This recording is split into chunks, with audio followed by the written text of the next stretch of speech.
Hey everybody, we're live back once again, and want to thank everybody who joined me to talk with my longtime friend Melanie Fitch, who is about to present the Lowesman, or introduce, excuse me, Mr. Relevant, and that Mr. Relevant present the Lowesman, or introduce, excuse me, Mr. Relevant, and that Mr. Relevant will be feted next year, and hopefully we get back to a point where they can do the party in Newport Beach. And I forgot to tell Melanie that Lee Steinberg has a boat, a rather sizable boat now, not like big boat like Jerry Jones big, right? But it's noticeable. It's something that's appropriate for the waters in Newport Beach. Not quite as well, he would put it obnoxious, but I digress. The draft has been quite interesting. I have not had the chance to go through all of the picks and evaluate what each team has done. I'll do that later. I've got videos to put up and everything. Zenny62 Media has a couple of things going as a company. We have the California State Democratic Convention that we were credentialed to cover. And so I was monitoring that, and got the NFL over here. And of course, I think the Kentucky Derby is going to start or is starting or something like that. And that's on, or whatever. But hey, look, this is draft day. There's no other way to draft day. 1, 2, 3, 4, 5, 6, 7, 8, 9, 10 teams have completed the NFL draft. We are on pick 220. Soon as the Packers are on the clock, I think the Chiefs are going to be picking. They will be the next one to be wrapped up. I was trying to stump the truck on the NFL Network, but they didn't call me to find out if I did that. Hey, Sam Ellinger is quarterback, 6th round. How many times have we seen him on key downs take off went and to with his legs? He's got a very the Colts. arm. It's just and folks, with the accuracy this guy is a steal, because even though they are showing, even though they're showing his passes, Sam can run, and he can also operate the read option.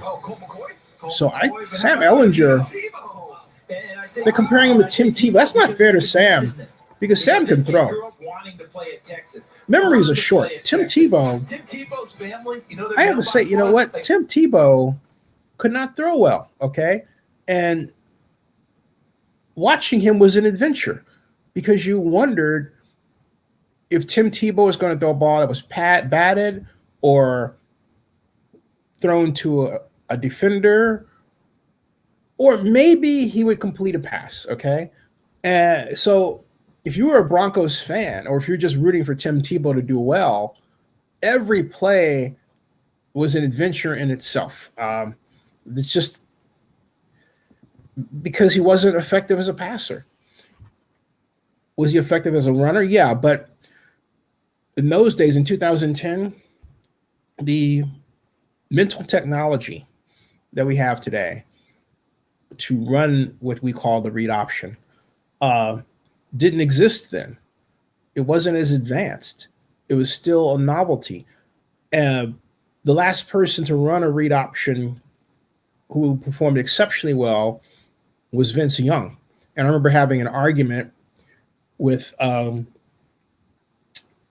Pat from CBS Network about, and I say argument, I don't mean like a mean argument. It was a good, friendly, long discussion about technical football that we had in the lobby of the Hyatt Regency Detroit in 2006 to the Super Bowl, where we were, hold on a second. We were talking about, one moment, please. I have to check something, folks. I'll be right back.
Okay, I'm back, and I believe we have somebody waiting in the queue.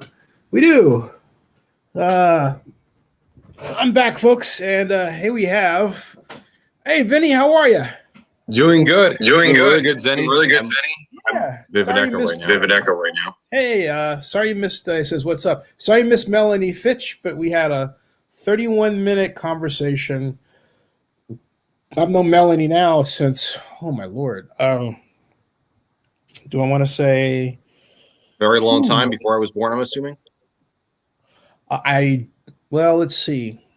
In 2012. Okay, so And not that.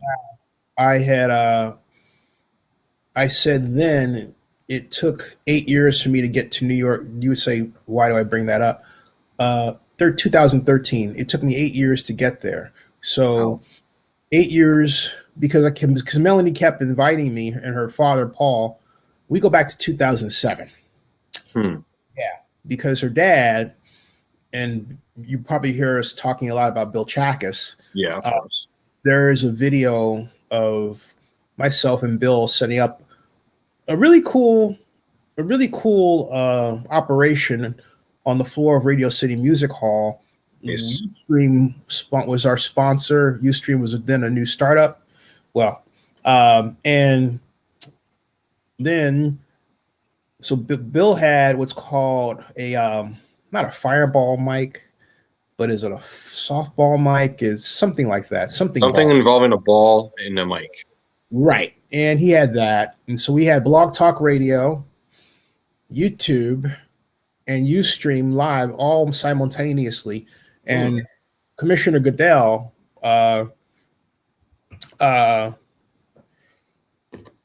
was walking over, and I said, Roger, come on over. I said, take a look. And he says, you're on live. And he went, and I and I said, guess how much it costs for us to set this up? $25. He was like, money well spent, Zenny. Money well spent. Money well spent.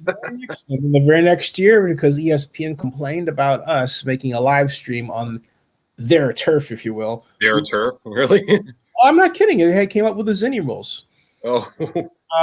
Put us down in the Grand Lounge, or me, really.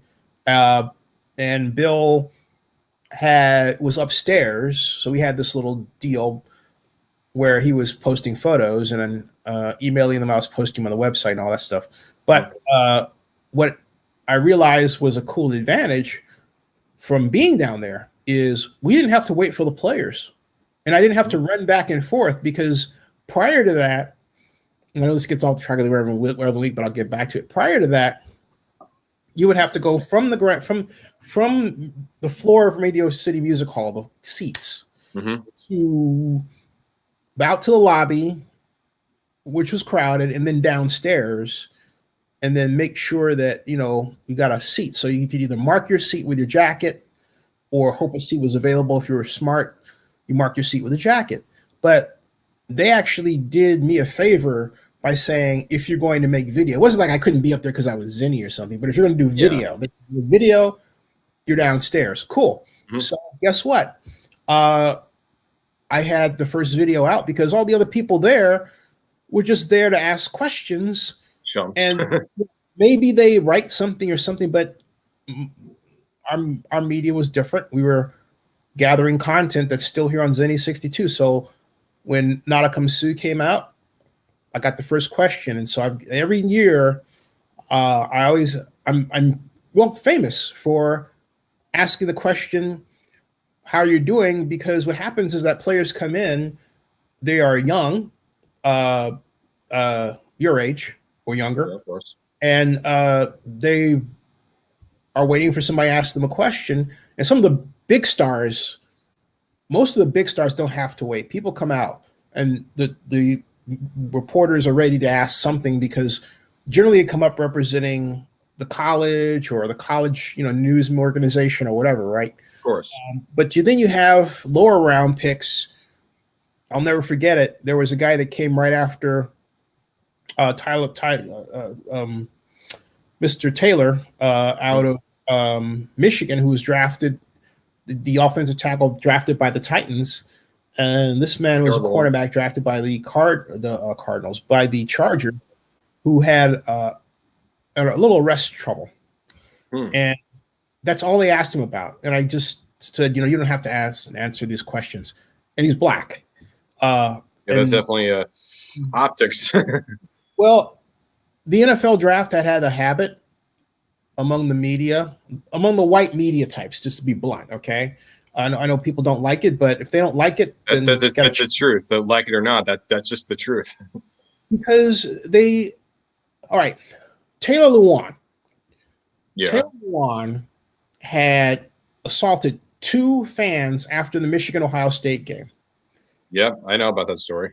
And guess what? When he comes in, and this is on video on Zenny62 here, when he comes in for his interview, guess what? They don't ask him about it. Why? It's like, it doesn't make any sense to me. It makes perfect. It does to me. Well, in theory, it doesn't, but it does. In that context. In the way the media culture works, they give the white guy a pass. If he were black, they'd have asked him. That's why when Cam Robinson got into trouble regarding marijuana and one of the media reporters got after him, that was a similar reasoning, because they tend to be really hard. It's like they're so hardwired to think that somebody black did something bad that they use their news organization to really push that. There's no such thing as objectivity. That's what keep saying. People talk about journalism and all this. Say, come on. It's not. It's not. Nothing. They really think that journalism's the most objective. Get the hell out of here. Of course not. Yeah. So anyway, I want to belabor. I want to welcome our guest, Mournful Slasher. That's a heck of a title. I see that. Maybe I need to second guess that one. Texans fan here just found that out from the reaction to Davis Mills. I think, judging by that profile picture, is that what it's like being a Texans fan by any chance? I feel like that's a very important question, especially after everything that's been going on the last year. It's got to be very, very hard for you guys. And yeah, if I was a Texans fan, I would feel just like Jason is in that very profile pic. Who is this? That's Jason Voorhees from Friday the 13th. It looks like he's holding on to like a, I don't know. It looks like some sort of like Michael Myers or something like that. It looks like a T-Rex skull or something. It reminds me of like the skull of like what appears to me. This is a bit of a. If I were to look at it, it looks like, or maybe it's someone's head. I'm not too sure. Maybe it's his. No, it's his mother. It's supposed to be his mother. It's supposed to be his mother. I think. I don't know. I'm not a huge horror guy, and then looking at the back, that's a machete, a knife, a scissors. Oh, Jessica Dwyer. Where's Jeff? Jessica Dwyer is Zenny62 Media Entertainment and Horror Specialist. So yeah, she might know who Jason's holding there, but it definitely looks like Jason's crying through his hockey mask. Oh my lord, this is hilarious. But anyway, so Mournful Slasher. I guess if you're still with us, perhaps you have an opinion about Davis Mills. But getting back to Irrelevant Week, it was a blast, man. It was just such a ton of fun, and I will play for you the video actually, so you can see what we experienced. Because what Melly and I were talking about was just how nice it is to start on the road to get back to some semblance of normal.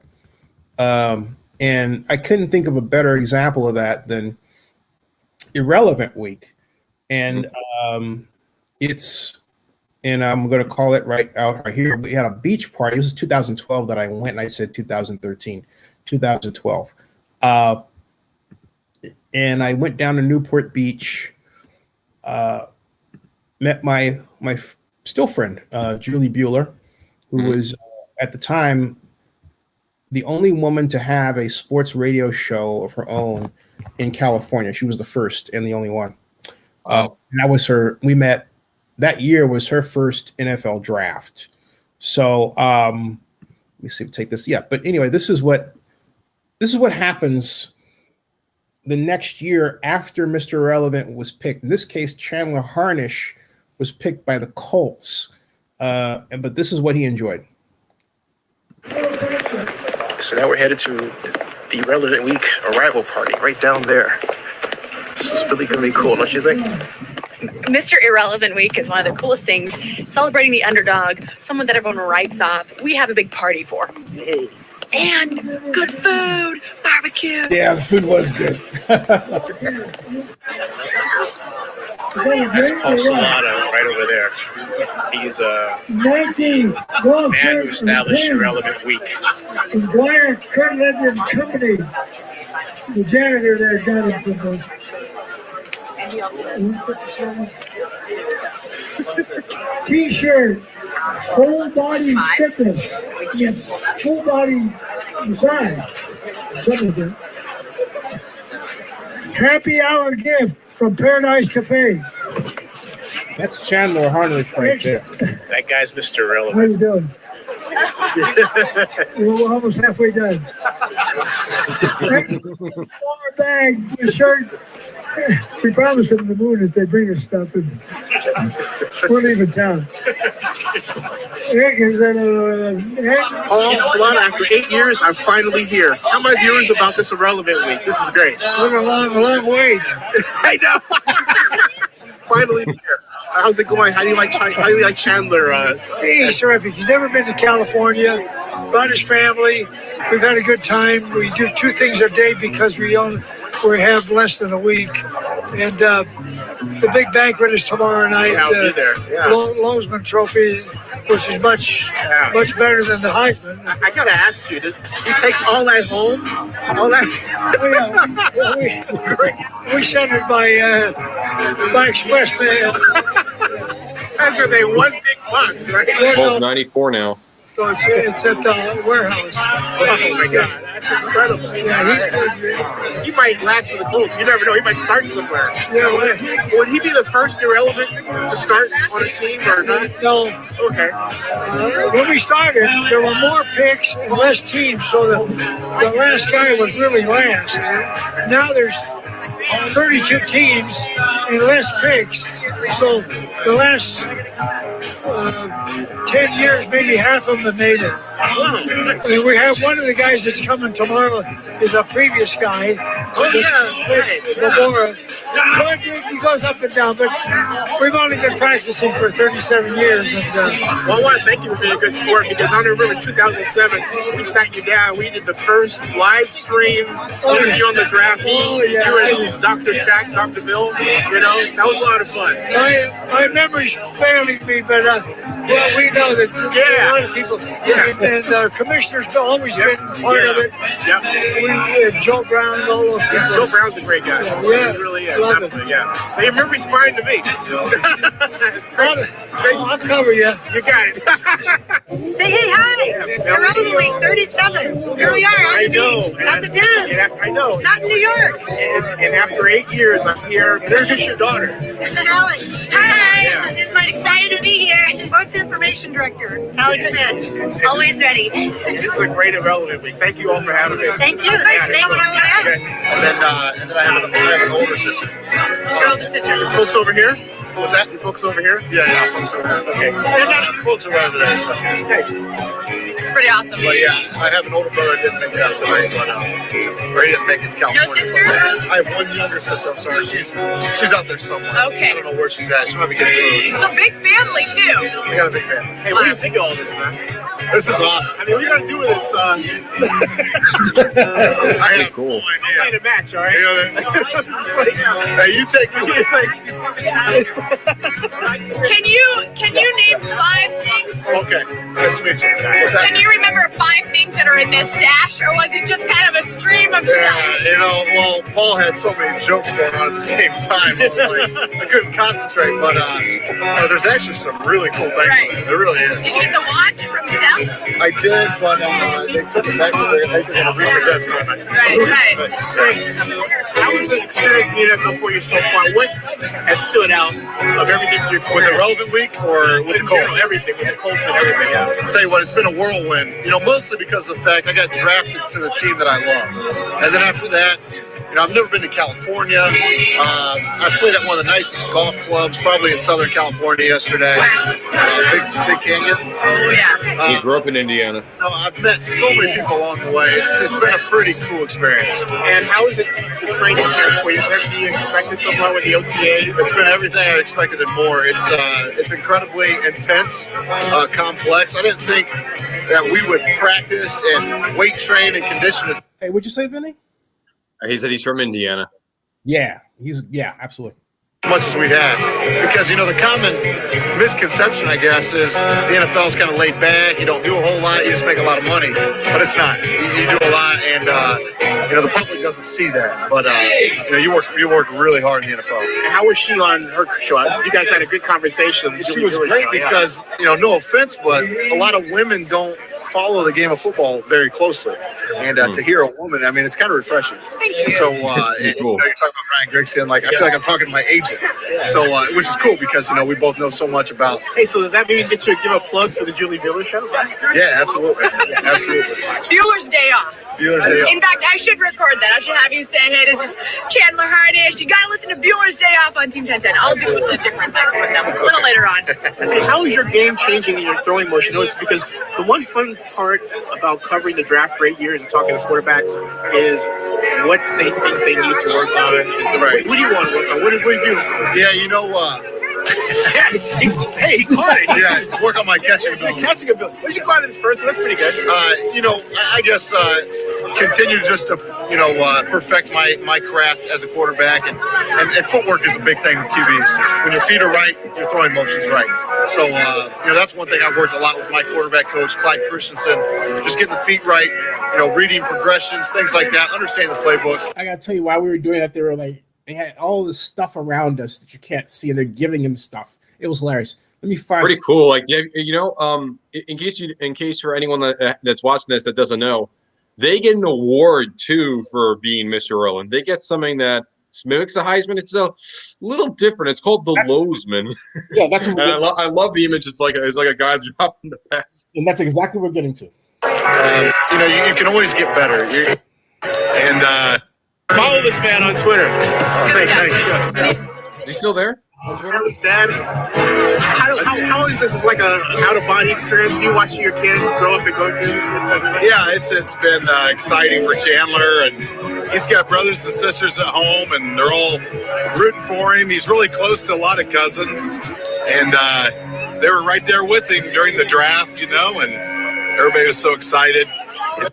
So if we go forward a bit to the beach, actually to I can't. He's not on Twitter anymore. It seems like. So unfortunately, I can't follow his Twitter. Chandler Harnish. Oh, really? Interesting. Yeah, so something went wrong. And that are proud of him. See what happens. Irrelevant week. You first. Just the general atmosphere and everyone honoring an athlete. Yeah. It's just a lot of fun for no reason, and I love it.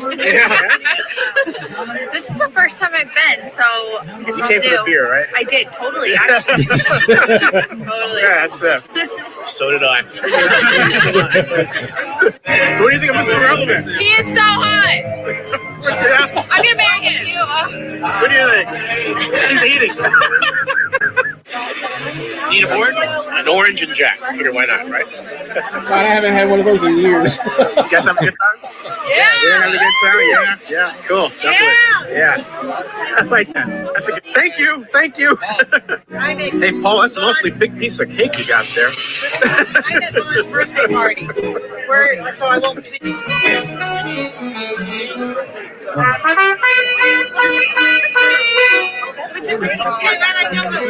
Okay. Actually, no, you started. Okay, you don't have enough. what happens at the Lowsman Trophy was actually given that night at the banquet, which is also on here. And so, but this is, they also, something else I missed is that they have, because I didn't get there at a certain time, they have a parade for him.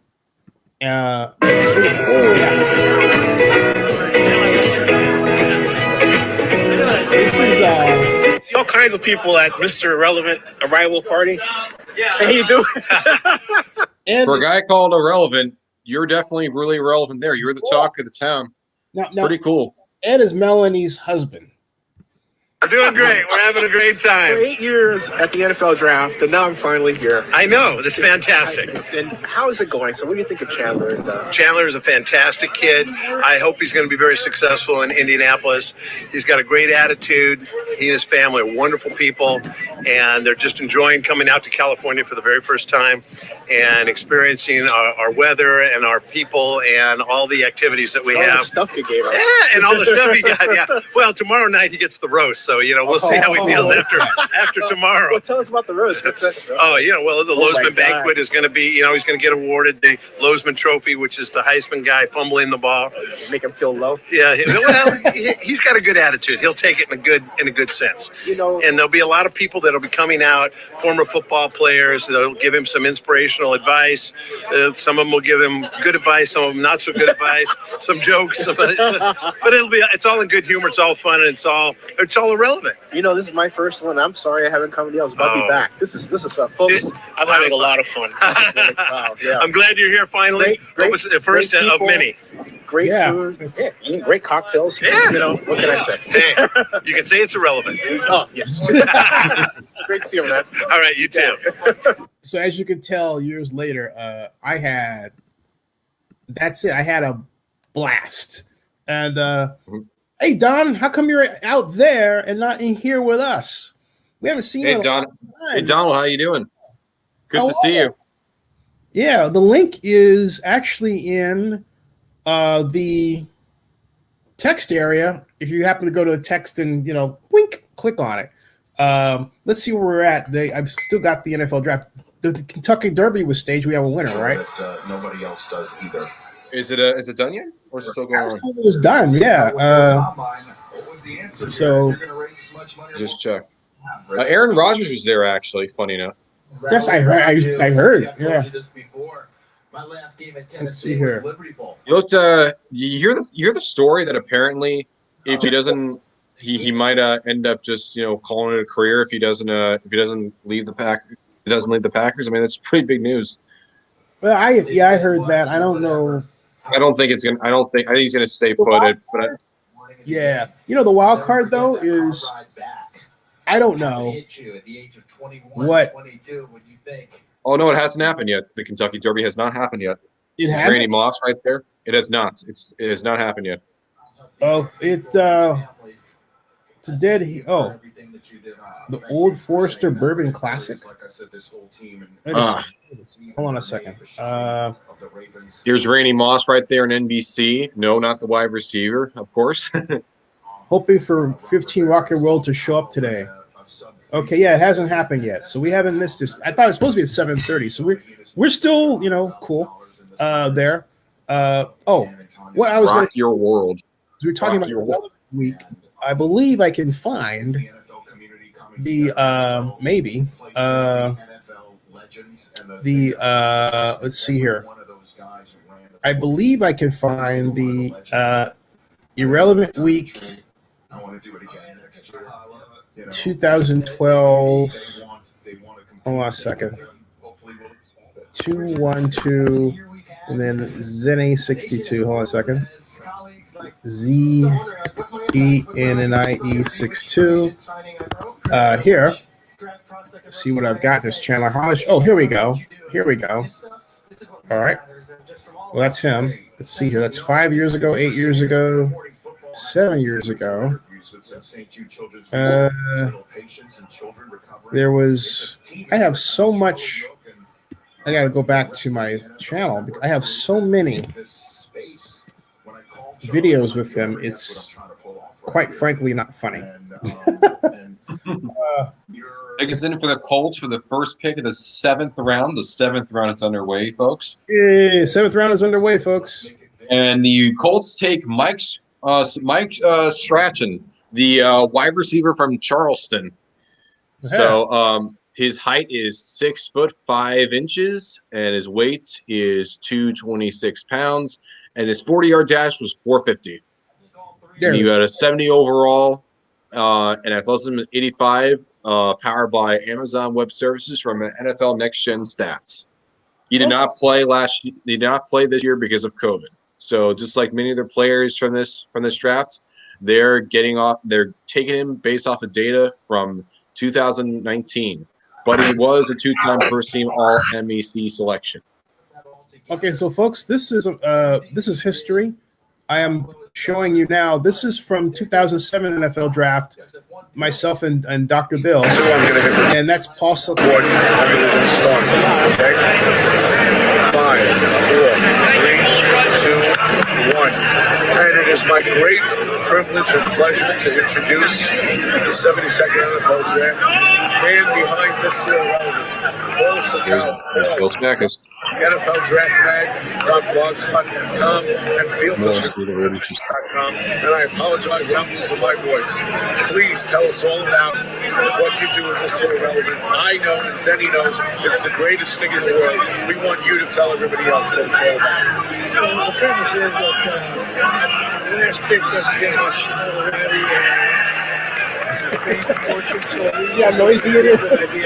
It sounds very noisy. By the way, the Raiders just took Jimmy Morrissey from Pittsburgh, center. Walk-on, Burleson Trophy winner. Feedback there. Burlsworth Trophy winner. I got feedback there somehow.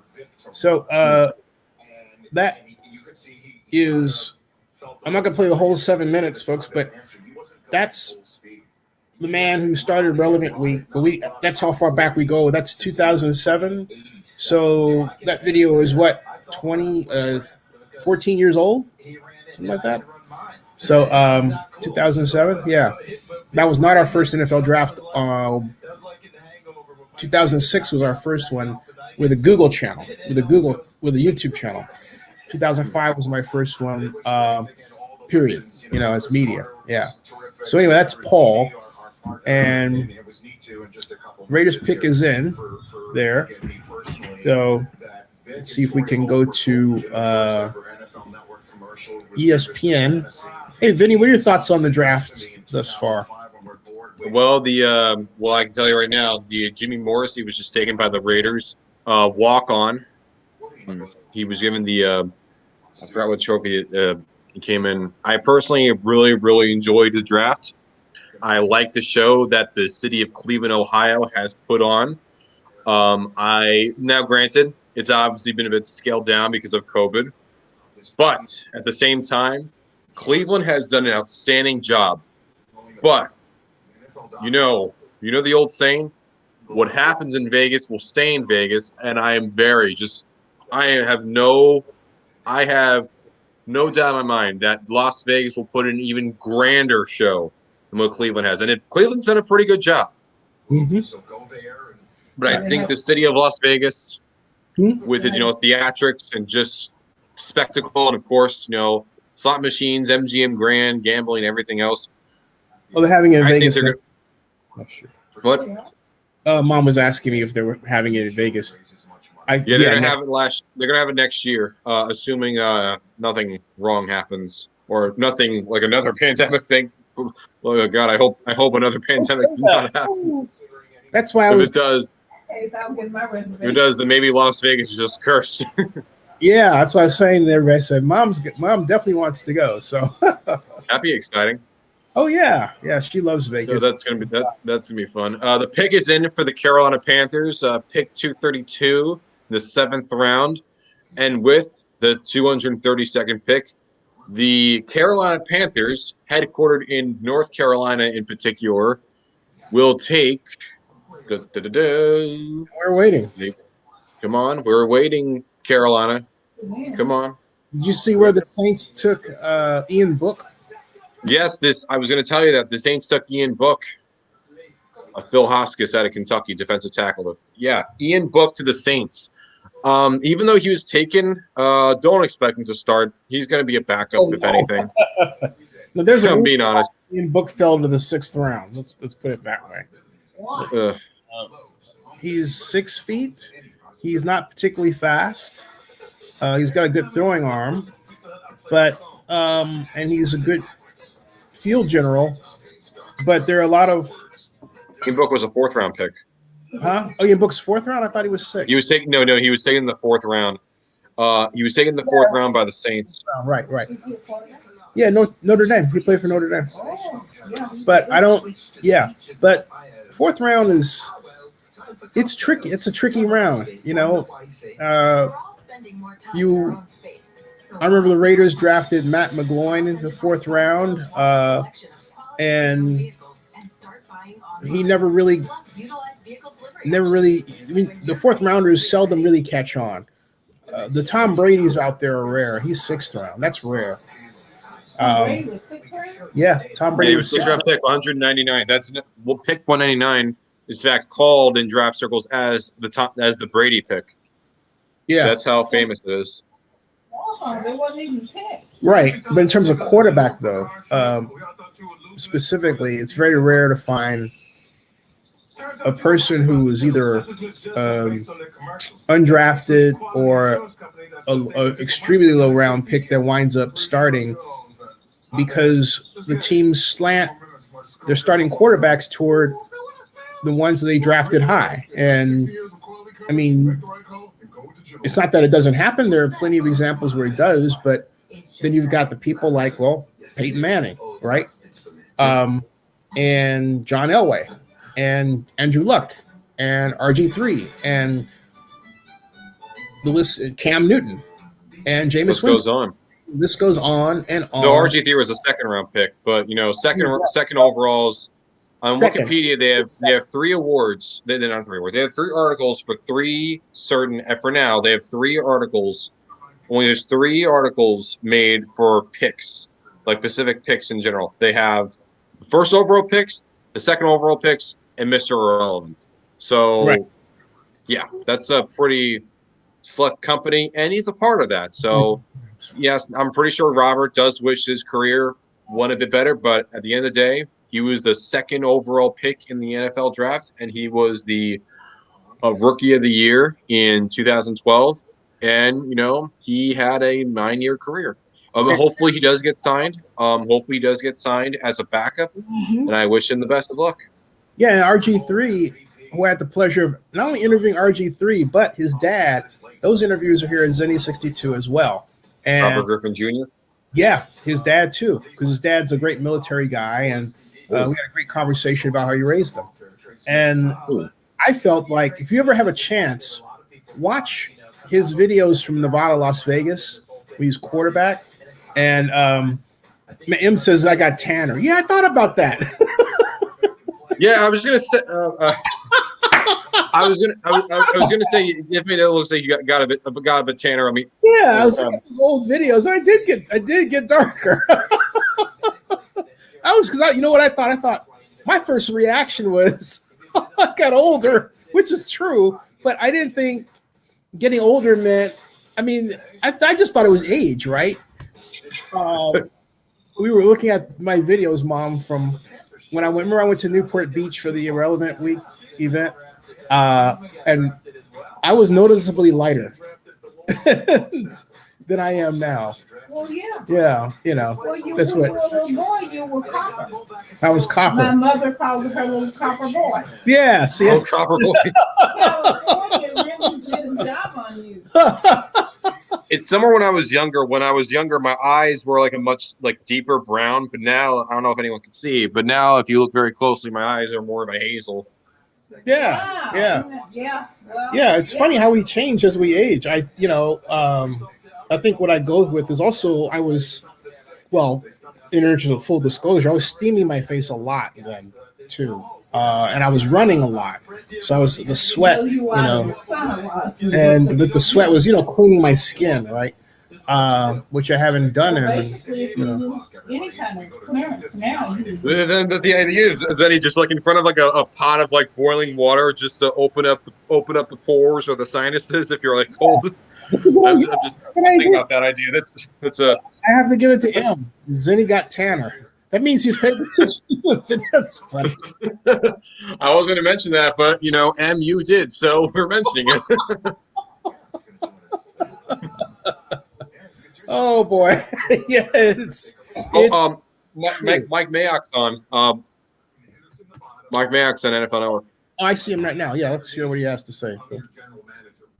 And with the 230th pick in this year's draft, we take Philadelphia's finest, from LaSalle High School and the University of Pittsburgh. Wow. At pick number 230, Jimmy Morrissey, the center from Pittsburgh. Welcome to Raider Nation, man.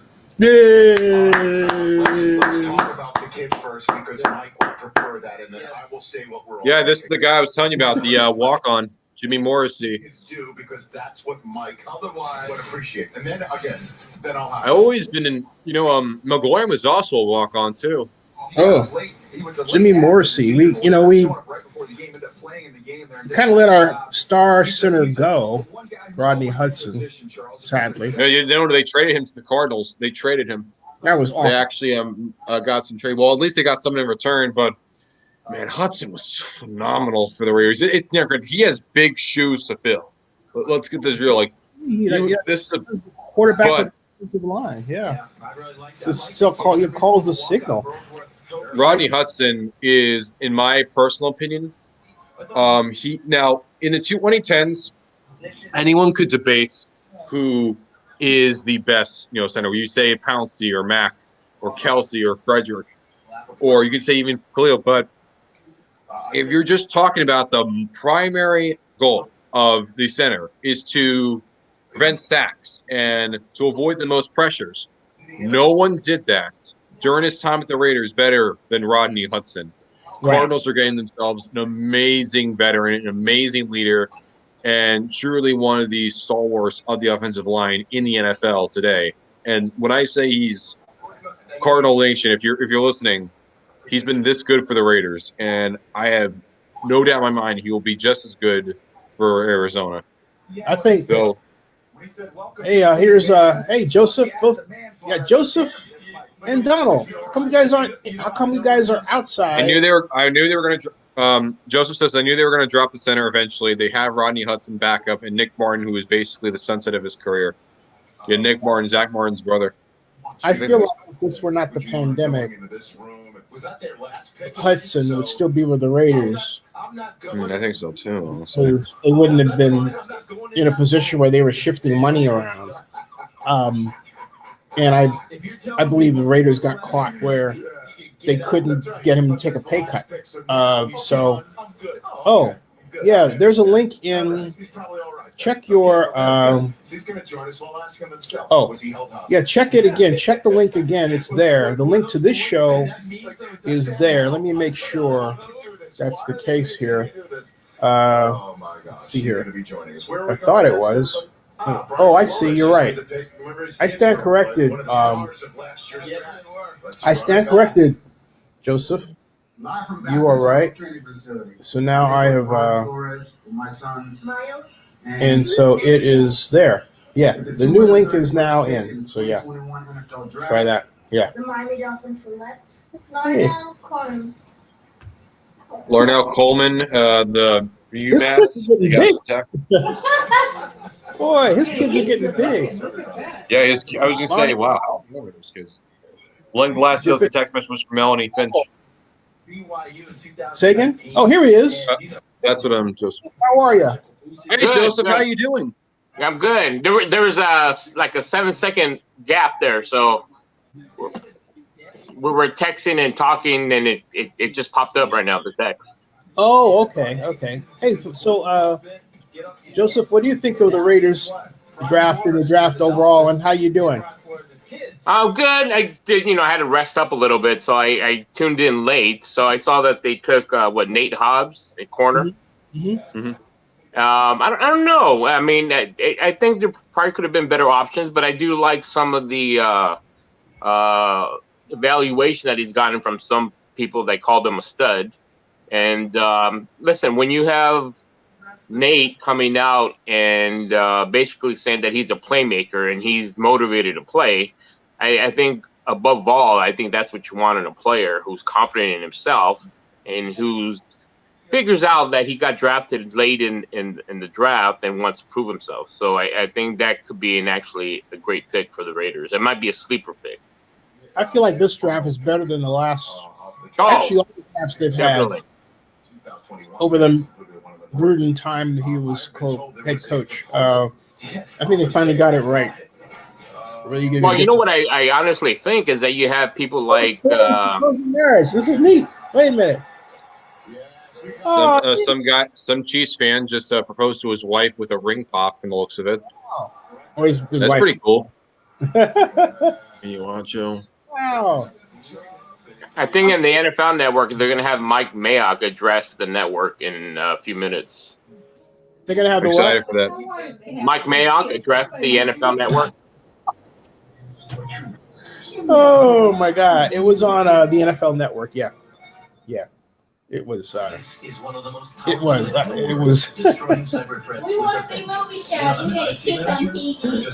My mom didn't like it. She thought my mom is. You know. She didn't. I just don't like people that grab all the attention. Oh well. I guess not. You know what? Maybe I better not say that because they can get it while they can get it. Well, that's right. Yeah. Besides, that could be me. I did. You never know. But let's. Yeah, here we go. All right, that's better. Okay. How's LA, Vinny? I mean, Joseph. How's LA? Good. Really hot. Yesterday it broke 3 digits. Yesterday, that's how hot it's been. What? Jeez. Yeah. Well, it's Los Angeles. It's Southern California. Do you expect it to be negative degree weather? No, but not this hot this early, to be honest. Early, yeah. Yeah. Usually, in LA, the dog days of summer are late July and August. Those are horrible days here in LA. But for it still technically being the end of April, it is hot. Yeah. I don't know what the temperature is in Oakland. I think it is. Let me check here. I'm checking. I'm going to ask. What is the weather right now in Oakland, California? Google, what's the weather in Oakland, California? Hey, Google. He says, Siri says 63 degrees.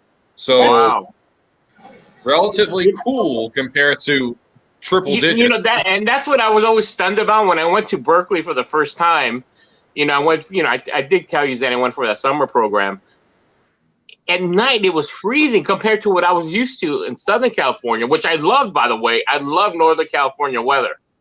And, that proves it now. It's 63 degrees compared to out here. Oh, man. Yeah, I always say that's one thing I like about Bay Area weather is it never gets – well, that's not true. Very seldom does it get too hot. Mom says October. Yeah, October, but the hot in October is not as hot as the hot here, and the one thing that they have here that we don't have in the Bay Area is pollen. Oh my Lord! Anyway, there's a lot of pollen here now. As a New Yorker, someone who lives on Long Island is there his entire life. Someone who's lived on the East Coast their entire life.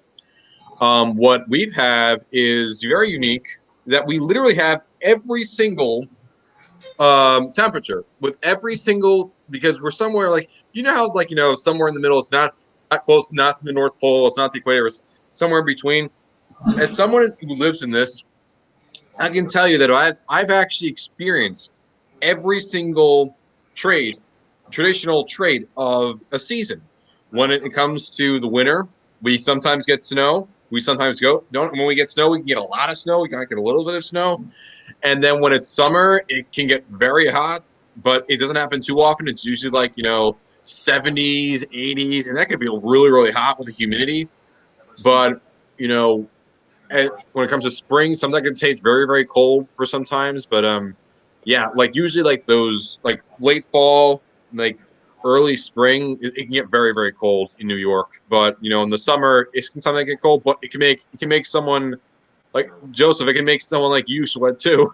That's how hot sometimes the summers here. So basically, it varies. I'm guessing that you don't really see snow in LA now, do you?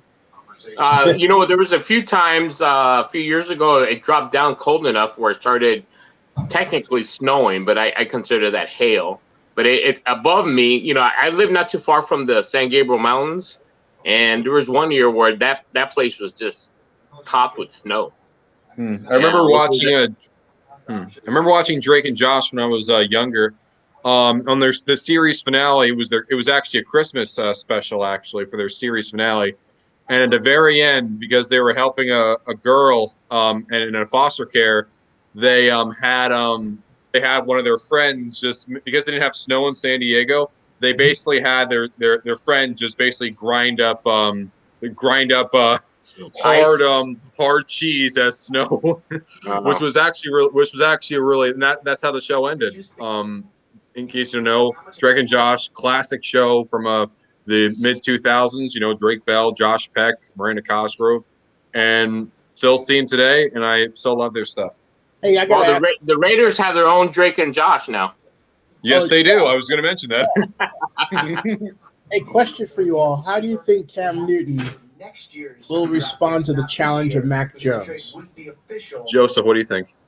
Well, I don't think Mac Jones is going to ever start for the Patriots. Personally, I think if anything, Mac Jones will always be extensively a backup to whoever they eventually get as a starting quarterback. That's my personal thought. I think with Cam Newton, what he sees is, I think he's a guy that takes things personally. Maybe I could be wrong. So I think he takes this as a challenge, and I think that he's going to play a lot better this year. Well, the one thing he on his Twitter account, he didn't say "Welcome, Mr. Jones." I noticed. Maybe he did on Instagram. I have to check. Let me see. Check. Yeah. But go ahead, Joseph, if you're still listening. Cody was just barking. Go ahead, Vinny. For my personal opinion of what is going to happen with Cam Newton is that week 1 he's still going to be the starter, and I think week 18 he's probably still going to be the starter. I think Mac Jones, the only time I can really see him starting in this season is if Cam Newton plays either poorly, which I don't see. I think he's going to improve. And even last year, granted, he wasn't as great when it came to throwing, but he could still run the ball very, very well. I think, especially with the increased weapons with Hunter Henry, Jonnu Smith, and of course Nelson Aguilar, and the increase what they've done in the draft, and with their guys on defense coming back from COVID, I am more than confident that Cam Newton will have a bounce back season. And Mac Jones, unless Newton gets hurt for a game, I think it'll still be Cam's time. I still think it's going to be the Cam show, and I still think that Jones will sit on the bench. He'll be the backup. No, Jarrett Stidham's not going to be. He's going to be relegated to third string. Might not even be on the team for all we know. That's my personal opinion of how Cam Newton is going to be. I think Cam is going to solidify his position as a leader just by who he is, because Mac Jones, he has to read the room. If you're bringing in Trent Brown, who's a veteran, all-pro, Nelson Aguilar, a veteran, all-pro, the Patriots have stacked up with a locker room full of veterans and all-pros, and if Mac Jones comes in as the rookie and thinks that he's, the chosen one to replace Cam Newton and acts like it, he could find himself with a short career. He's got to fit in there. If he doesn't fit in, he's gone. Yeah. So that's what I'm looking to see. I'm looking to see how he accepts this new role. Because right now, people are, you're this, but when he gets in that locker room, that's what matters. One example that stinks out to me for how I know that the Patriots could handle this is like one time back in 2017, they traded a second-round pick for Coney Ealy, and despite trading, maybe like a third round. No, there was a second-round pick. But despite that, he was waived by the teams after the preseason, despite giving up a second-round pick. And it didn't matter to the Patriots; they still went to the Super Bowl that season. And where is Ealy now? He just got signed by the Toronto Argonauts. He's playing in Canada. He's playing for the CFL. Yeah, Tony Ealy had 3 sacks in the Super Bowl, the 50th Super Bowl. I was there. Yep. He was the Panthers MVP if they would have won. Definitely. But they didn't. And it's not. We don't have those Chuck Howley situations, and that only happened once. And and Ealy, Not even playing in America anymore. That tells you how the Patriots, especially Belichick, handles their guys. If doesn't matter how high you're taking, if you do not subscribe to the Patriot way, if you do not follow the playbook, you're out of here. Just plain and simple. Yeah, Chuck Howley, folks, was a weak side linebacker for the Dallas Cowboys. Actually, a strong side linebacker for the Dallas Cowboys. When they won Super Bowl VI against Bob Greasy and the Miami Dolphins. So, legendary player. Hopefully makes the Hall soon. Number 50. He was number 54 before Randy White was 54. So I'm trying to find now Cam Newton on Instagram here. Cam last year, it can't be stressed enough as got it, found him. Okay, and I generationally talented. Don't. This is a day ago. The Bears hope Justin Fields. He said this is a day ago. He posted. It was me versus the world until I found out it was me versus me. This is what he see that? You can see that. Justin Herbert was born in. That's Cam Newton. Yeah, it was always me versus the world until I found out it's me versus me. Now he posted yesterday. What does that mean? Well, it means he's grown up. I think he realizes, he had this chip on his shoulder that it was him against the world when he realized he was fighting against himself. Yeah. Let's see. Okay, this is 2 days. You know what? That statement to me, when you first read it, it sounded like he had some growth over this offseason. Oh, here's Cam. Hold on a second. Let me play this for you. Hey, man. Here's Cam. I just want to put things into perspective. Here's Cam. Everybody's not going to be a first-round pick. Everybody's not even going to get drafted. But the fact that you have an opportunity to be on the team, man, just think about it. Like, this is the best time of your life to be around the people who love you the most and to celebrate something that you dreamt of all your life, to be in the NFL. But I just remember when I was in that position, man, it was a cool thing, you know what I mean? And finishing my coffee. And I just wanted to make a toast to everybody. Obviously, it's a toast to coffee, but you already know the vibes. War Eagle to that. Cheers. War Eagle. Nice pledge to Auburn right there. There you go. So that's Cam Newton. Yeah, so that's Cam Newton. Just vibing there. Saying everybody, vibing, but also saying welcome to all of the draft picks and not calling out specifically Mac Jones. Interestingly, I forgot to check and see what Mac Jones said on social media. But have you seen him lately? My personal opinion of what Cam said in that message is that I personally feel when it comes to what Cam is thinking, I think he realizes, listen, it's a 1-year deal, proving myself. Whenever you have those 1-year deals, you prove yourself to the team, you prove yourself to the coaches, you prove yourself to the players, your teammates. And that Cam would even tell you, he'd be one of the first to tell you that he wished he played better last year. And I know that he has that fire in him. He has that fire. He has that passion in him that says, I'm going to do better. I've proven myself. I'm going to fight as hard as I can. And we'll see where it goes. It's me against me at this point. That's how I see it. How do you see it, Vinny? And the Hall of Fame enshrinement special. This is a very awesome draft. As we are done now. So how do you see the situation? The Cam situation is what we're going to call it. Yeah. Oh, I just said how I see the Cam situation. I mean, Joseph. I'm sorry. Well, when you're reading the text earlier, I had mentioned on air that to me that statement speaks personal growth, because when you think about Cam, he's always had the physical talent to play quarterback, but what he lacked was this me against the world attitude that everybody was after him. And that statement that you read, if you read it again out loud, he said he realized it was me against me. he was his worst enemy. And I think if you listen to what that video clip that you played, I hear personal growth in that video. Same and here. I think for whatever happened this offseason, I think he took solace in himself and started realizing, listen, it's not everybody hates me. I have this opportunity here in New England, a place where theoretically they don't put up with any BS. Here's my opportunity to show them what I'm all about, not about who they think Cam Newton's all about.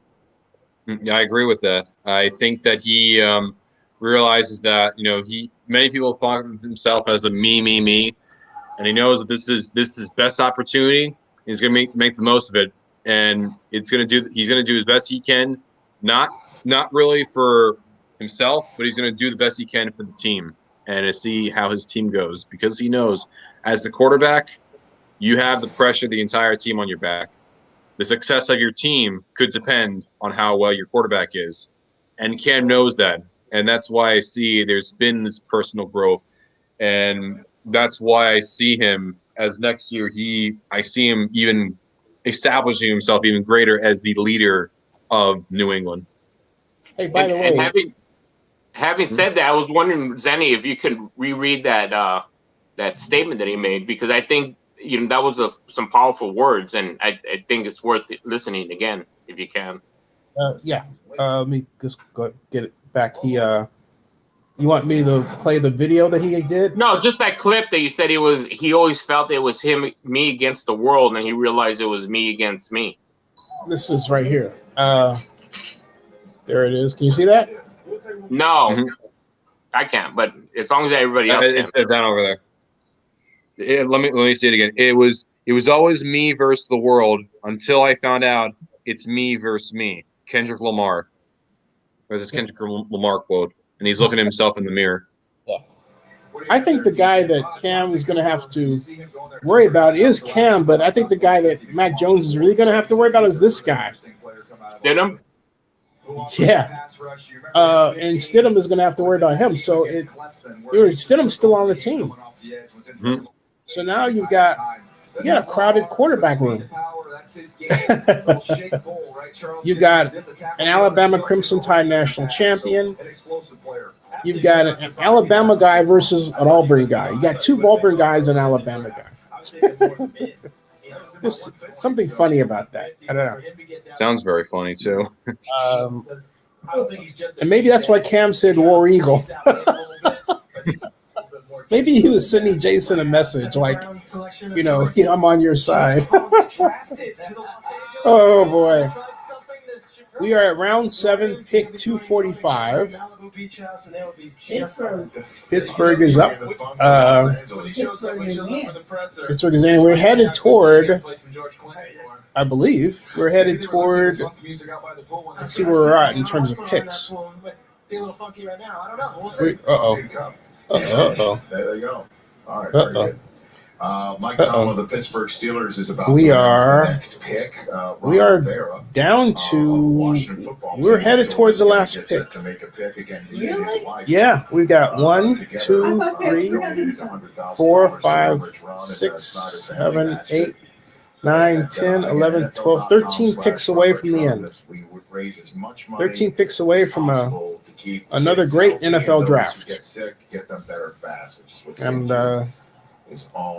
Melanie was very kind. Not only to stop by, but she gave us 31 minutes of her time. Oh, 30. So anyway, if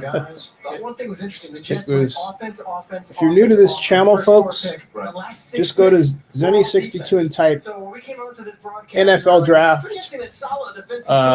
NYC or NFL Draft Chicago, and you'll see a lot of history, a lot of people, Oh, here's Mike.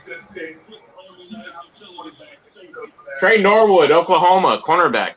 Trey Norwood, Swiss Army knife utility bag safety, Oklahoma. Nice. Coach just took my scouting report right off the sheet here. Oklahoma, nice. The coach said right out what he expects to use him as a Swiss Army knife. And Swiss Army knife, I always like there's always something about those players that are called that I'm always the most interested and most excited for. Hey, like, if y'all are wondering what Swiss Army knife means, it means you can use them all over the place, right, guys? Mm-hmm. Swiss Army knife, everyone knows, is the quintessential multifaceted, pocket knife. Hey, and you being a former Eagle Scout, that was kind of your go-to gadget, right? Yeah, I personally did not own a actual Swiss Army brand Swiss Army knife, but I do have a multi-tool that is like a Swiss Army knife. I actually it was actually Mike one was talking on NFL Network, and we could tune that in. Yeah, Mike Mayok. Charles with David Shaw the first night. You roll Strager in today. You guys got pretty good. We miss you very much. We always do. We always think of you, and we couldn't help but notice, Mike, you making the last pick of the draft. He never praises Charles Davis. That's still appreciating Charles Davis issue because it's just a big to do. And here you are being asked to make the presentation. We thought we were being I have a. It's like he's jealous with Charles or something. I don't get it. He lost. Mayok was joking, saying, "Oh, why are you?" Rich is saying, "Hey, Mike, why are you in there? Were you held hostage or something?" He said, "I lost the bet. What can I do?" You come out of the first 2 rounds, you come out of it with Leatherwood, you come out of it with Merrick. If you come out of it with 2 guys, you think got a chance to start right away. It's kind of interesting, DJ, because I knew everybody was going first. Text message that night, right after the draft. It was running for GM. Look how we think about it in the building. He said, "Hey, Mike, I got to go. That's the middle of the first round. That's awesome." I think he's a plug-and-play guy. Nice. He gets in the stands. He's going to play right guard. He's going to play left tackle. 31 games for Alabama in the SEC. And he can move. Do we think he has some things he can improve? Yeah, absolutely. I think we connected with him because he believes that football with Josh Jacobs. We think he's going to make us a better run team. We think he's going to anchor for our quarterback, our car better. We think he's a plug and play right tackle. We're pretty excited. I feel the same way about Merrick. Now, the funny thing is, I'll tell you, I was thinking about coming back up at the end of the first round and go get this. He said he was plug and play at right tackle. Yeah, it's taking over from Trent Brown. He played guard at Alabama. Well, he played left tackle, didn't he? Yeah, he was left tackle. He was left tackle, but they saw him play at multiple positions. But most of the video has him playing guard. I believe you draft a player. I believe the player in the position that he did the best in college. That's just me. I assume that's for most people. That's always been my question. And then he pointed out that the game that nobody really talks about is when Tua came in to replace that former Alabama quarterback. And when Tua had one of his best games, it was Leatherwood who filled in for the right tackle who got injured, Williams. And that solidified their thought process of picking Leatherwood at right tackle, for right tackle. I still remain. I mean, I don't like to look at isolated situations because it brings up the question of, well, who was he up against? What kind of defensive front? As opposed to having a time series of data to be able to compare him, because the fact of the matter is, sure, that adjustment was made, but they had to. All right, they had to. So we need to get faster. We need to get way more. Sorry. Things change, but there's also they have to get faster. Hey, Mike, does Merrick now allow you to do different things with Jonathan Abram and maybe play more to his strengths? Merrick played a little bit higher on that one. And the other part is those defensive guys you got, not only can they run, Everything I saw on tape, these guys will hit you. And in your division, sometimes you slow down those track squads by putting them on the deck pretty hard. Volume up there. Oh, I guess it doesn't matter. That's okay. Sometimes you slow down those track squads by putting them on the deck pretty hard, right? Yeah. So, I mean, the point number one, like Gus Bradley's always been the kind of quintessential Earl Thomas and the Cam Chancellor down low, and that's how he likes to play it. So I believe that John Abrams is going to be down low for the most part. I heard you make the point during the draft coverage. You called it a flat-footed safety, which you don't see very often. He's got the ability to man-to-man from 10 or 12 yards deep. You don't see that. So we think he's got range, ball skills, and ability to tackle. So we compare those safeties together. And to your next point, Charles, I think we got a little bit tougher. I think we got faster. And in our division, you need both. Quick follow-up, Mike. Last year with some of the guys that you drafted, you couldn't get full seasons. Guys get hurt, things happen. But that year of growth coming back this year, it's almost like you might be able to get 2 drafts in one. That's a good point. Out of Ruggs, yeah. Right? Get Brian Edwards, get a full year out of him. That's a good point.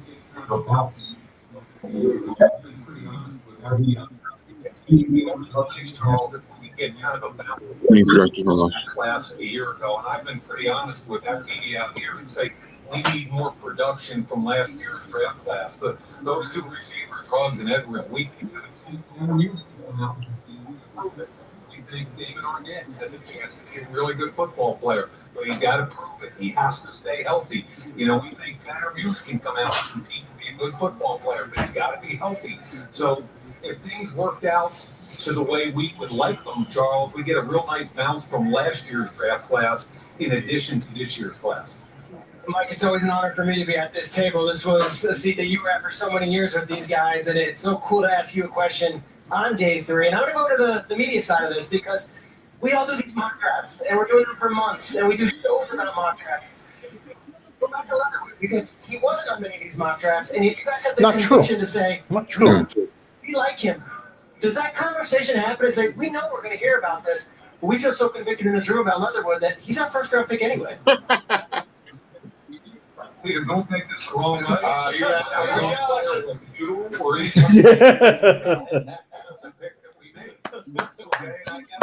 Everybody else thinks about the conviction in this building. Now, what I do think about and what is important, you understand league value. So if you understand league value and you have an opportunity to move down, that's a different conversation. And one that we So we tried to move down. We had an opportunity or 2, but it didn't match up with value or the potential for losing a player we wanted. I totally get your question, but you've got to be insulated in this building. You got to have a thick skin, and you got to have the courage of your convictions. And in today's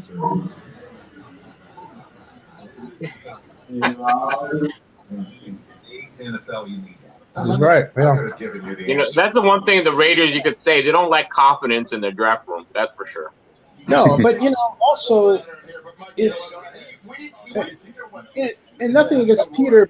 Sometimes I feel like he's more a manufacturer of their casting people rather than really a true draftnik. Okay, so he comes up with stuff like that, whereas like Charles Davis is a draftnik kind of guy. He would never do that.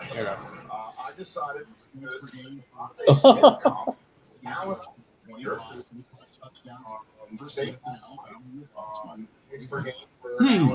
Hey, Vinny, I don't know if you could look up. I'm always surprised. I talked to yesterday when I brought it up. I'm just surprised nobody picked Elijah Griffin, quarterback out of USC. I think he has the same measurables as some of the other cornerbacks. But I don't know what his the draft's not over yet, Joseph. For all we know, he might be one of these last picks. Well, this late, I hope so. I mean, I think that kid has some opportunities that. Might be a red flag or something. Hold on a second. These things happen for a reason.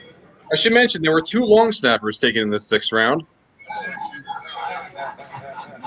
The Associated Press finally gave all pros to long snappers, so take that what you will. Maybe it increased instead of Was that? Oh yeah, like 2017, they were showing when an orangutan made a draft pick.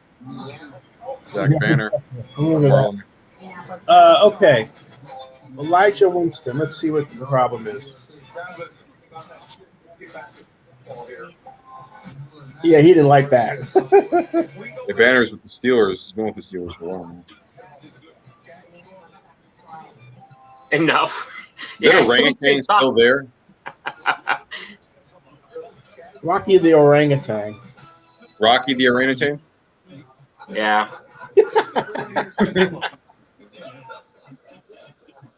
Always love those things about the draft.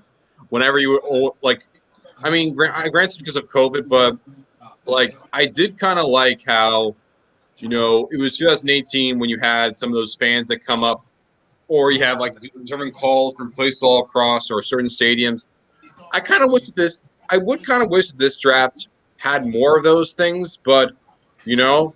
Wait till next year in Vegas. That it's gonna blow up next year. It is. Oh, that's gonna be so fun! I cannot wait for the draft next year. That's honestly, I'm more excited for that. I'm more I don't know excited if for you've ever that been than in the one Vegas, Benny. You know, it looks big on TV, but it's relatively close, hotel to hotel. So in the Bellagio, you know, in that big fountain area, obviously, you know, they're gonna have the stage, and everybody's gonna be on a pontoon boat, moved into the stage in the middle of the Bellagio water area. But after, they're taken to the MGM where they're gonna have this huge party atmosphere, and that's literally maybe a block away. Mm-hmm. I had a feeling like, you know, people. I always had a feeling that Vegas was very close together. It always felt very compact because, like, even though it may look big on the outside, knowing how like everything kind of looks kind of tight knit in Vegas, which like I'm excited for that more. Like, this is I think Vegas is going to be. Hey, Elijah Winston, you're asking about him, right? Yeah. Yes, you mentioned Elijah Winston.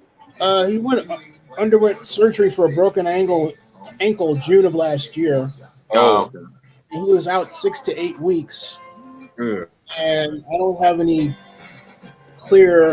And he was supposed to. The news was that he was anticipating playing this year. He's out, and he's trying to figure out how to get back in the rotation.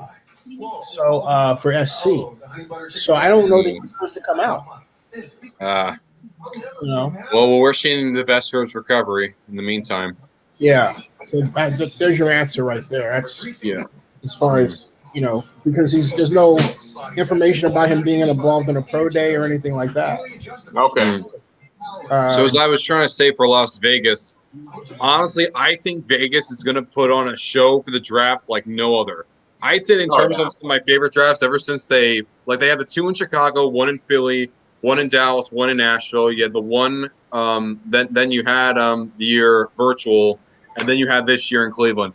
Cleveland, I've liked, though it's kind of on the same with Chicago for me. Nashville was also pretty cool.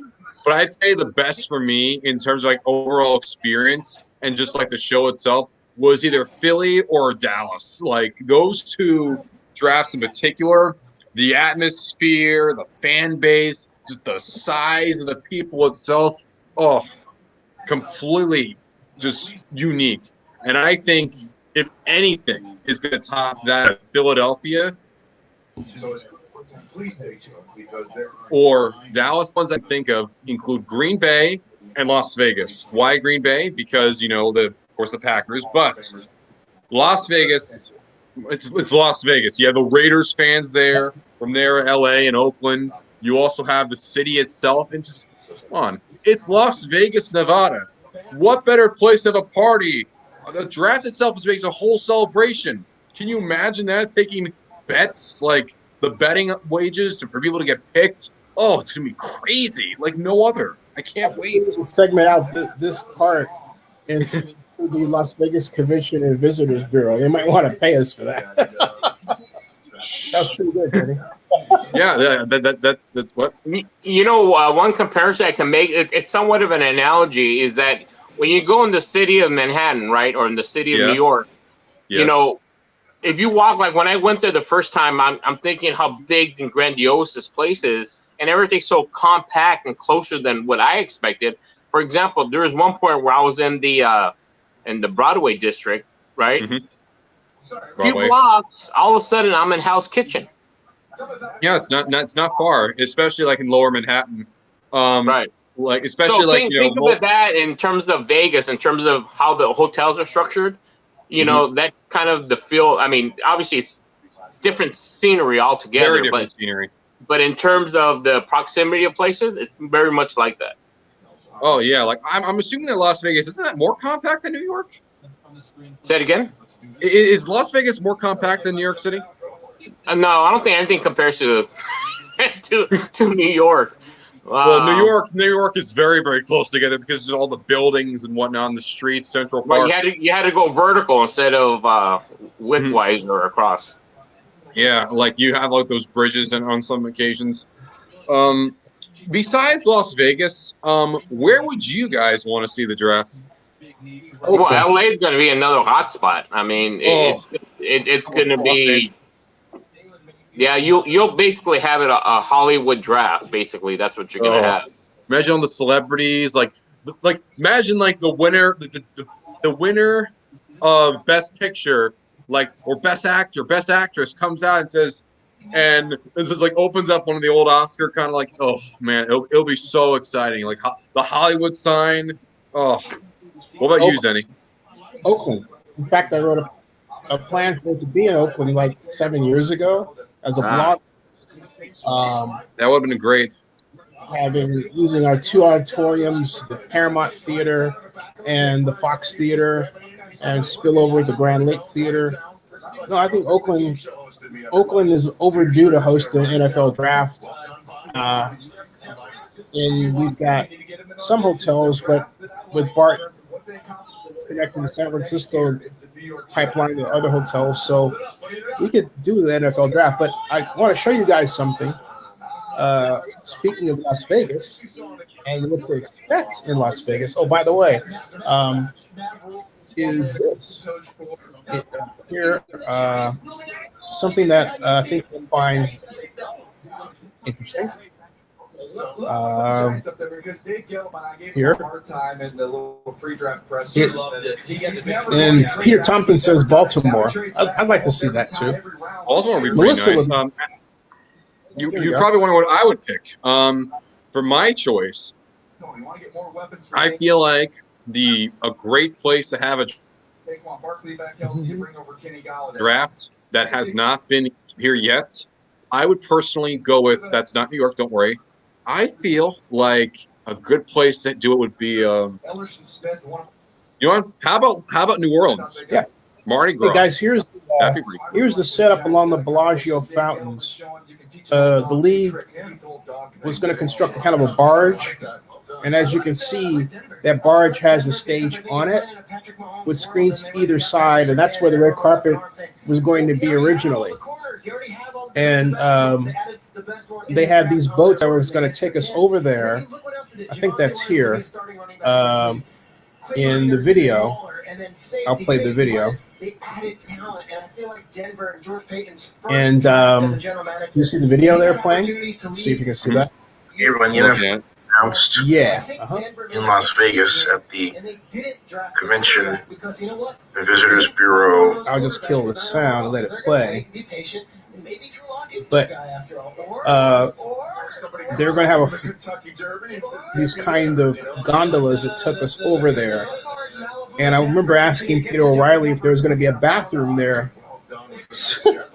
If they're going to put media on that red carpet in the middle of the water. I don't think anyone's going to just pee in the water, are they? Yeah. No, you know, and they're basically cutting and pasting that same program that they were going to do in 2020. They're moving it over to next year. Okay. Oh. They better have a bathroom at least somewhere. There's a porta potty, something. Yeah, we'll find out as. In fact, I'll ask Peter later. But it's neat because you could actually get a table at this is Great French Restaurant in Paris, Las Vegas, which overlooks Las Vegas, which overlooks the Strip. Yeah, right, Paris, Las Vegas. And overlooks that body of water that you're looking at. and you could actually eat and watch the NFL draft unfold right before you from across the street, across the strip. Oh. So, and see that? That's another angle. That's one of the water taxis. I call them gondolas, but water taxis. That's going to take members of the media and players over to that barge. See, and so that's the 2020 NFL Draft red carpet. The plan. Oh, Shamika! I remember Shamika. Yeah. What's going to happen for 2022? Is there anything that changed, or is it going to be the same? The same. According to the Raiders, it's going to be the same. There's no reason to change it. Just they had a great plan. I'll find out. I'll ask though. I'll ask Peter. Mm-hmm. I'll ask Peter O'Reilly because he's the guy designing it. So I was just making sure, considering that when it happened when they delayed by 2 years, sometimes things can be tweaked a tad. Yeah. Well, if anything, I think it'll improve somehow. Well, I think so too. Well, I think the one thing that will be different is frankly, we're not going to be entirely out of it, the virus issue.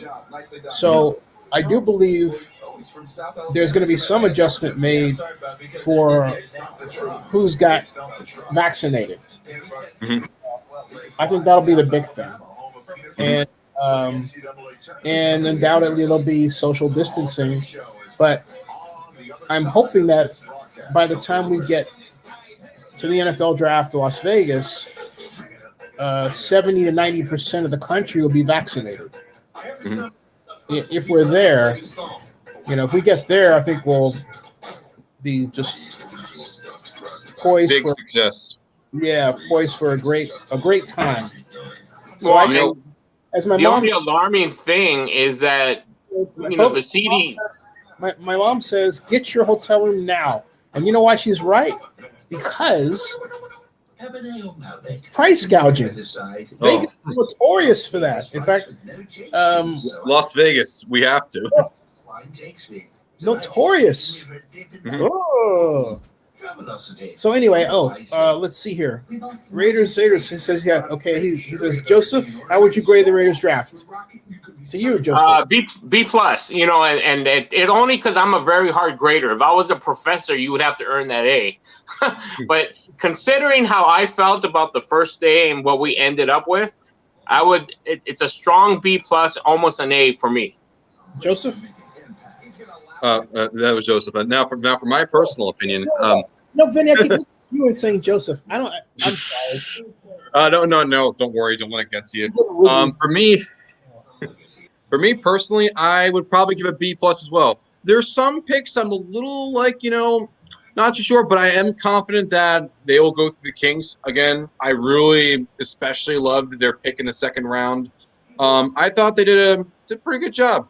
Now, granted, it's not my favorite draft, but I think it's a really solid draft. I definitely think it's definitely up there with one of the better drafts. I would probably say it's probably Mayok's best draft so far. But at the same time, we can give drafts grades now, but at the end of the day, it depends on how they actually are on the field.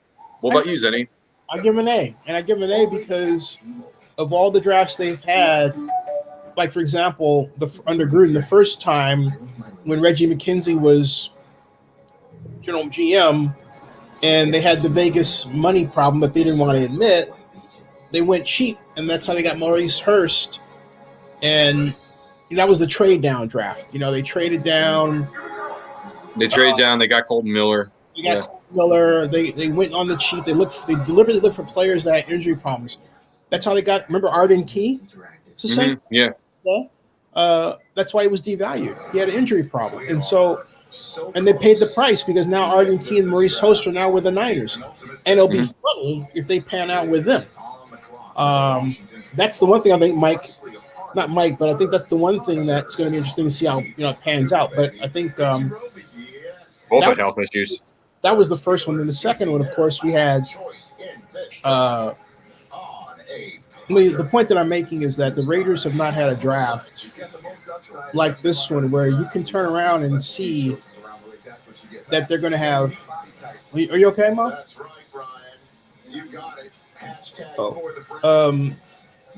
you can turn around and see that they focused on defense primarily and the line. They focused on the meat and potatoes positions, like the interior 7 on defense. And I think that shows to me they're serious about building a champion. Not that they weren't before, but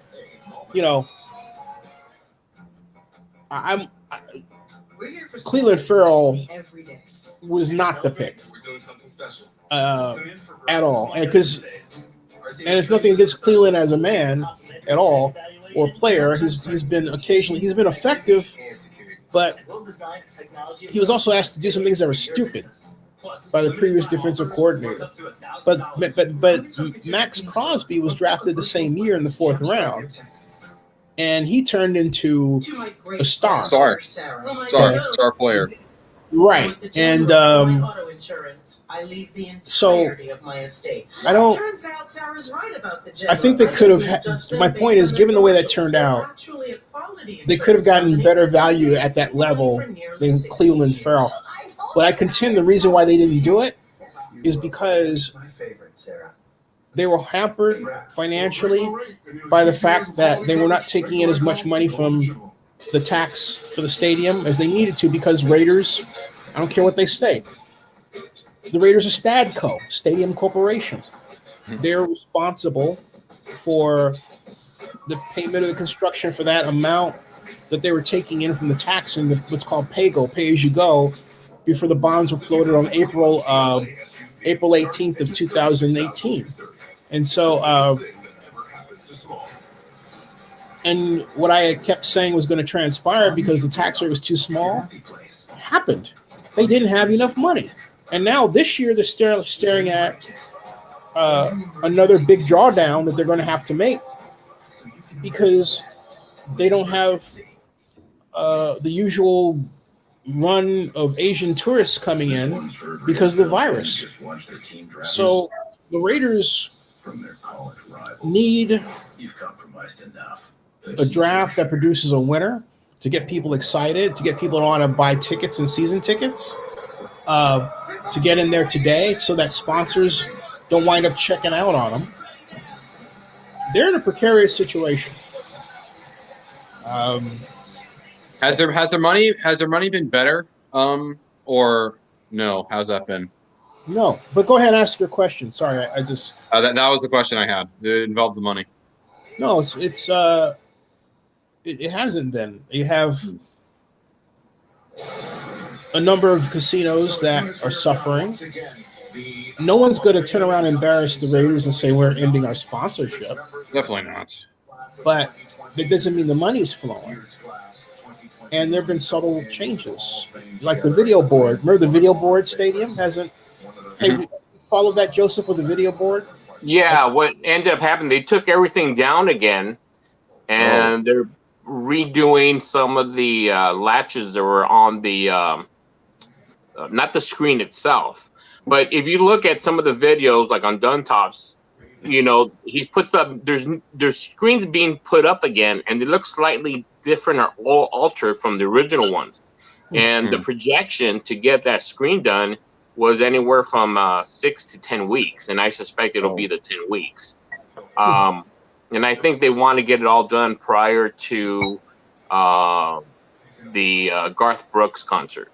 Oh, hey, folks, by the way, that's Melanie Fitch is coming. Melanie, who is on our show, and they're talking about Melanie, and she says that's coming up. So here comes the Buccaneers, reigning Super Bowl champions, will be taking final pick. Video. Here it is. Here comes. Hey, folks, here comes Melanie Fitch. The Bucs are about to announce the pick is in, and that will wrap up the 2021 NFL Draft. I think one of the most successful in history, considering the circumstances. Absolutely. But to have, I'm impressed personally. I'm impressed. I'm so impressed with how the NFL has been able to do it. considering the pandemic. And even though we can now have it in an environment like this outside, keep in mind COVID is still out there. Everyone needs to be safe. If anyone has not been vaccinated yet, get vaccinated. And if not, please wear your mask. Please. The safety of everyone depends on it. And, be grateful now, because we do not want to end up like what's going on in other countries. Be very, very grateful for this opportunity and stay safe, everyone. Yeah, definitely. Joseph, do you have anything to say? Yeah, well, that's I'm glad you brought that up because what's being reported is that there are millions of people who got vaccinated the first time and skipped on the second dose.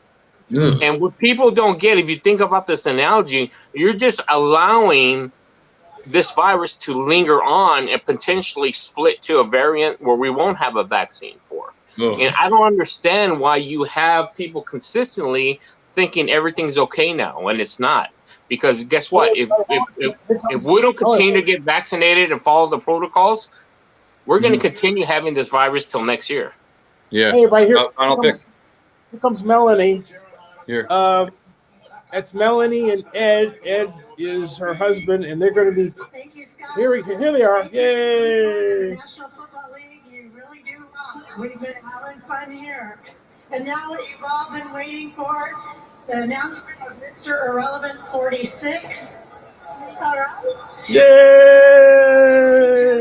Woo!